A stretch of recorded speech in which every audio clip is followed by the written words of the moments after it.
అనిత, నళిని అనే ఇద్దరు అక్కచెల్లెళ్ళు ఒక చిన్న గ్రామంలో తమ తల్లిదండ్రులతో కలిసి నివసించేవారు. భోగి పండుగ సమీపించడంతో ఇంట్లో ఆనందం వెల్లివిరిసింది. అనిత పెద్దది కావడంతో పండుగ ఏర్పాట్లలో తల్లికి సహాయం చేస్తూ ఉండేది. నళిని చిన్నది అయినా ఎంతో ఉత్సాహంగా పాత వస్తువులను సేకరిస్తూ భోగి మంట కోసం సిద్ధం చేసింది. భోగి రోజు ఉదయం ఇద్దరూ ముందే లేచి ఇంటి ముందర రంగురంగుల ముగ్గులు వేశారు. అనిత పండుగ ప్రాముఖ్యతను నళినికి చెప్పింది. భోగి అంటే పాతదాన్ని విడిచిపెట్టి కొత్తదాన్ని స్వీకరించడం అని అర్థం వివరించింది. నళిని అది విని ఎంతో ఆనందించింది.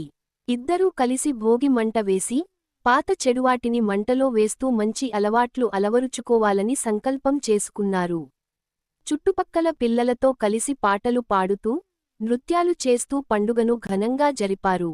ఆ రోజు అనిత, నళిని భోగి పండుగ మనకు ఆనందంతో పాటు ఐక్యత, మార్పు విలువలను నేర్పుతుందని గ్రహించారు. వారి కుటుంబంలో భోగి పండుగ మధుర జ్ఞాపకంగా నిలిచింది.